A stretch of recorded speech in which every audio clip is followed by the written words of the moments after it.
Bienvenue dans l'émission Saveurs divines. Cette bonne nouvelle du royaume sera prêchée dans le monde entier pour servir de témoignage à toutes les nations. Alors viendra la fin. Ce pain céleste vous est présenté par Immaculée Niraneza.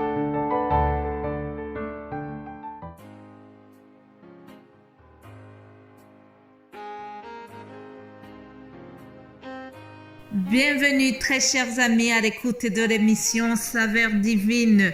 Que la paix de notre Seigneur soit avec vous. Je remercie l'Éternel qui nous donne le souffle de vie ce matin. Nous commençons une autre semaine, deuxième semaine du mois de juillet. Que le nom de l'Éternel soit loué pour cela. Je vous propose de commencer notre méditation par un psaume. J'ai choisi le psaume 59 au verset 17. Il est écrit « Et moi, je chanterai ta force dès le matin. Je célébrerai ta bonté, car tu es pour moi une haute retraite, un refuge au jour de ma détresse. Ô ma force, c'est toi que je célébrerai, car Dieu, mon Dieu, tout bon est ma haute retraite. » Alléluia. Le psalmiste a pris une très bonne décision. Je ne sais pas ce que tu fais dès le matin lorsque tu te lèves.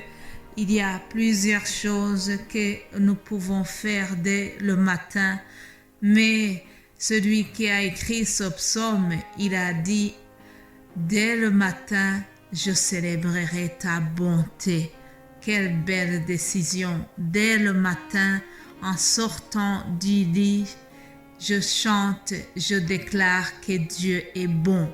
Dès le matin, je dis que Dieu est tout-puissant. Dès le matin, je dis que Dieu m'a donné le souffle de vie et je le remercie. Dès le matin, je déclare que c'est lui mon refuge, c'est lui ma joie, c'est lui qui me retire de la détresse. Dès le matin, chers amis, nous devons déclarer la bonté de Dieu. Il y a quelque chose qui réjouit le Seigneur, c'est quand il voit que nous nous réveillons avec déjà la louange dans notre bouche. Lorsque Dieu voit que tu es disposé à le louer, à célébrer sa bonté dès le matin, alors lui aussi, il se réjouit et il vient agir dans ta vie. Je prie que notre journée soit vraiment une journée bénie, que ça soit une journée remplie de louanges et des actions de grâce pour notre Seigneur. Soyez bénis, chers amis. Bienvenue donc dans cette émission. Et bienvenue. Si vous nous écoutez pour la première fois, je vous souhaite à tous vraiment d'être bénis, d'être édifiés par ce que nous allons partager. Alléluia. En commençant la semaine aussi, je voudrais remercier toute personne qui soutient ce ministère, quel que soit par des paroles d'encouragement ou bien par une action plus concrète. Il y a plusieurs moyens de soutenir ce ministère. Et celui qui prie pour nous, celle qui prie pour nous, vraiment que Dieu vous bénisse tous abondamment. Ce que nous prêchons, ce n'est pas nous-mêmes. Ce que nous annonçons, c'est la bonne nouvelle de Christ. Et personne ne veut se glorifier. Non, c'est pour que Jésus soit élevé avant toute autre chose. Que moi je diminue et que lui soit élevé dans tout ce que je vous dis ici dans l'émission Saveurs divines. Soyez bénis, chers amis, pour votre soutien à ce ministère. Voilà, après cela, après ces paroles d'introduction pour notre semaine, je voudrais que nous puissions lire aussi un extrait de l'Évangile C'est dans l'Évangile selon Luc, chapitre 10, à partir du verset 30. Il s'agit d'une parabole que Jésus-Christ a racontée et nous verrons dans quel contexte il a dit cela. Lisons à partir du verset 30. Jésus reprit la parole et dit: Un homme descendait de Jérusalem à Jéricho. Il tomba au milieu des brigands qui le dépouillèrent, le chargèrent de coups et s'en allèrent, le laissa à demi mort. Un sacrificateur qui fortuitement descendait par le même chemin, ayant vu cet homme, passa outre. Un lévite qui arriva aussi dans ce lieu, l'ayant vu, passa outre. Mais un samaritain qui voyageait étant venu là, fut ému de compassion lorsqu'il le vit. Il s'approcha et banda ses plaies, en y versa de l'huile et du vin, puis il le mit sur sa propre monture, le conduisit à une hôtellerie et prit soin de lui. Le lendemain, il tira 2 deniers, les donna à l'hôte et dit: Aie soin de lui, et ce que tu dépenseras de plus, je te le rendrai à mon retour. Lequel de ces 3 te semble avoir été le prochain de celui qui était tombé au milieu des brigands? C'est celui qui a exercé la miséricorde envers lui, répondit le docteur de la loi. Et Jésus lui dit: Va et toi fais de même. Alléluia. Le titre de mon message aujourd'hui en introduisant la semaine, c'est « Va et fais de même ». Va et sois compatissant. Va et témoigne de l'amour de Jésus-Christ autour de toi.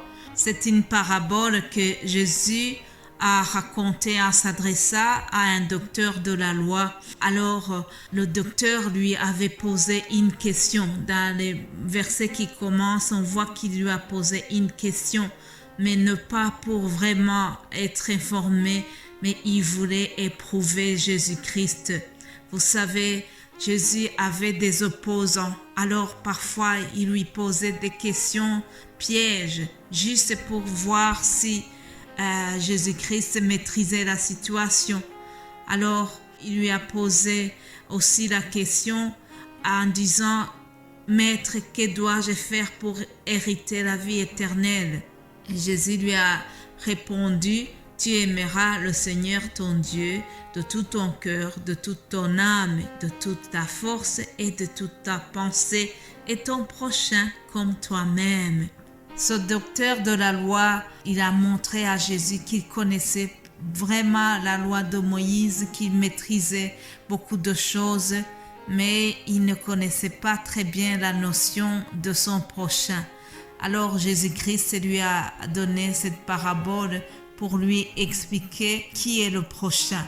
Dans la parabole, nous voyons que les chefs religieux, c'est-à-dire le sacrificateur et le lévite, ce sont des personnes qui étaient vraiment des responsables religieux, mais ils sont passés à côté de ce monsieur qui était blessé et ils n'ont pas manifesté de la compassion. Ils sont partis sans prendre soin de lui. Heureusement, le Samaritain, lui, a eu de la compassion et sa compassion l'a poussé à faire une action. Oui, chers amis, l'amour du prochain doit nous pousser à faire quelque chose. Le Samaritain a mis tout en œuvre. Il a payé de ses moyens financiers. Il a montré vraiment la véritable compassion à l'égard de l'homme blessé. C'est ce que nous devons faire aussi, chers amis. Nous devons manifester de la compassion aux gens qui sont autour de nous, qui sont dans le besoin. Nous devons montrer un amour sincère à nos prochains.